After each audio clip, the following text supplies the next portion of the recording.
When you go no contact with an avoidant attachment style, what you think might happen may not actually be accurate because the dismissive avoidant tends to experience no contact in separate stages. And so in today's video, we're going to break down what a dismissive avoidant experiences when you go no contact with them, what those different stages really are, and what they may not be telling you that might completely change what you expected or thought was happening in the first place. First and foremost, it's really important to recognize what's going on with the dismissive avoidant in their internal world to gain insight as to why no contact tends to work so well. And the first thing is that dismissive avoidants tend to be in their feelings minus their fears, right? So what happens a lot of the time is early in the dating stage, if there's a lot of feelings and attraction and stuff going on, and if the DA tends to have their guard quite lowered, which tends to especially be the case when somebody seems non-committal, when they seem like they're not pressuring, when they say that they're not really looking for something long-term right away, or when there's like long distance in a relationship, all those things help the DA feel kind of like they can be more of themselves. And part of what's actually going on is it doesn't mean they're not like that interested in somebody the vast majority of the time. I mean, it can be that, of course, but the vast majority of the time, dismissive avoidants have a lot of stored fears. Their childhood relationship to their caregivers generally comes from one of childhood emotional neglect. So once there was a bond to their attachment figure in childhood, which first of all tends to happen between the ages of 0 and 2 years old. Usually what was happening is that their needs were unmet, whether it was their emotional needs, just being present from their caregivers, being attuned to, feeling like they were safe in their caregiver's presence and experience. A lot of these things weren't met. And this of course continues out throughout childhood. And we have neuroplasticity, so that attachment style can also develop a little bit later on in childhood, or change a little bit later on. It's already developed between 0 and 2 and then can sort of change accordingly. What your childhood experiences are, what your household is like, did your parents separate, get remarried, any of that kind of stuff.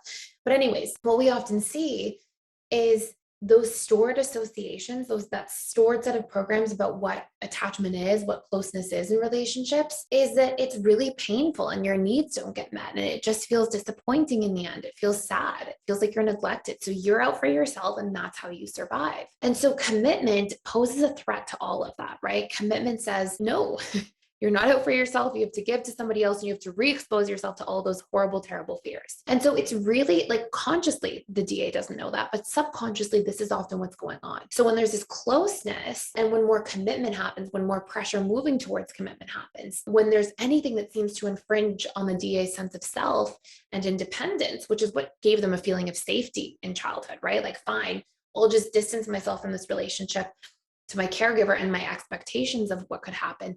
And then I'll just really focus on myself. And at least that brings me relief. So it feels like a person's coping mechanisms are being taken away, right? Which is why, the more there's commitment, the more there's vulnerability required, the more there's demand for openness, long-term relationships, pressure to open up, all these things. That's why we start getting the DA who pulls away, who backtracks, who tries to create that space or even stonewalls. So then we go to no contact. Well, how does that affect no contact? Well, because when no contact happens in relationships, when something hasn't worked, the DA has all of that stuff that was pushing on their fears melt away almost immediately, right? And the longer no contact extends, the more the fears now diminish because there's no reason for them, right? There's nothing triggering or catalyzing them to come up. So now their feelings are back there again, right? So if we have the feelings minus the fears, and the fears come on high and they overcome the feelings, right? Now we have the DA pushing away.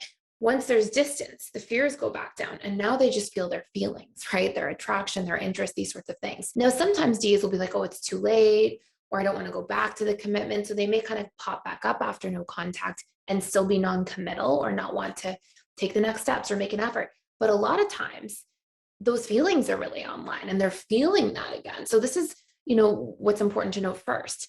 Now, what do you do if you're in this situation? And by the way, and how long does it usually take for the DA to get into that space? Well, it depends on the context of the relationship, the length of the relationship. Like if it was a 3-week relationship versus a 3-year relationship and you live together, obviously there's going to be differences. But as a general rule, we see that the DA, when they go through a disconnect, sort of feel like, okay, I have a relief from my fears, and they sort of feel better or a little bit of relief at first from those fears that were really plaguing them and showing up for them. And the thing that's really important to note, right, is that that relationships will continue to push on those fears. The solving of the problem is not to avoid relationships, but to reprogram the fears, right?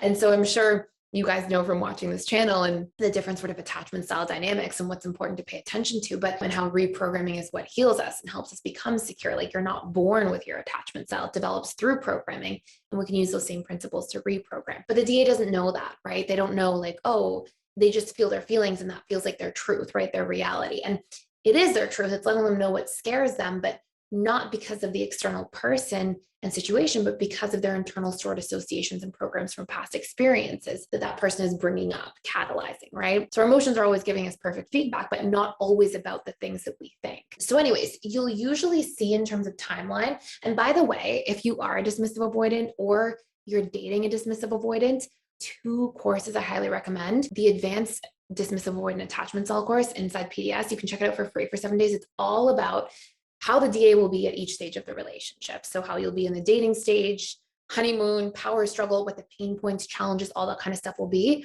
If you are the DA and want to work through that stuff, or if you're the partner and you want to understand and have like a roadmap for how to communicate and how to move the needle collectively in the relationship, but you can also watch any of the courses we have about different attachment style relationships. So we have a DA with an FA, a DA with an AP, all that kind of stuff. And you can check those out for free for 7 days as well, if you want to see like what your pain points are with your partner of this attachment style. So anyways, how long until the DA starts to feel their feelings more than their fears? Well, usually they start to feel their feelings more than their fears around the 4-week mark at earliest, usually closer to the 6-week mark. But it can really go all the way out to 3 months. And that time period is going to be largely correlated with how much their feelings were showing up at the surface and for how long, right? If they were starting to associate the whole relationship with their fears for 8 months and then finally decided to leave the relationship versus for the past 2 weeks and then there was an abrupt exit, right? So you're going to see like, and how big were those commitment fears? Was it just about being vulnerable, or was it about that you are about to buy a house together, right? So you'll see this like sort of general space where they kind of like numb out of their fears, or the fears sort of like die down because they're not being poked and catalyzed. And now they're like aware of their feelings again. So if you're in this situation, it's super important that, you don't use this information to like manipulate somebody, go no contact just to get them to come back and then try to start again. Like you can use this information to do what's right for the relationship, to understand and respect that this person's going through their stuff. But in that space that you have there, you want to be checking in with your feelings, your needs, your boundaries, you doing the healing work, you showing up, and then you proceeding to honor those boundaries, to honor those needs. And if the person does come back and you keep that space and you keep that boundary as an option or an opportunity, I guess, for your own healing and growth, that's powerful. That's healthy. That's you healing and showing up for you. And then if the person does come back, there has to be a conversation where you say like, look, here's what I think is going on.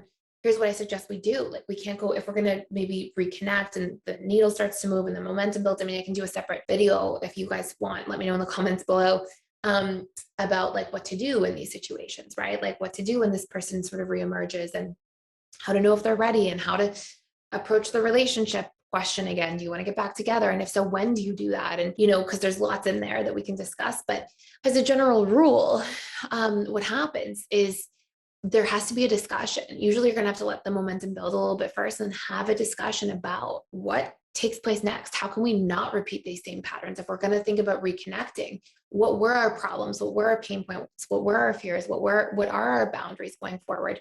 So we just don't get back into a relationship and then repeat the same dynamic all over again. So there has to be some really conscious discussion about that. And that's going to be a really important part of reparation. So anyways, I hope this all makes sense. There's so much more we can discuss about this topic. So let me know what you want to see in the comments below. I'll make some videos over the next couple of weeks about it. But that's it for today. Thank you for being here. Thank you for watching. Please like, share, and subscribe if you haven't already. And I will see you in tomorrow's video.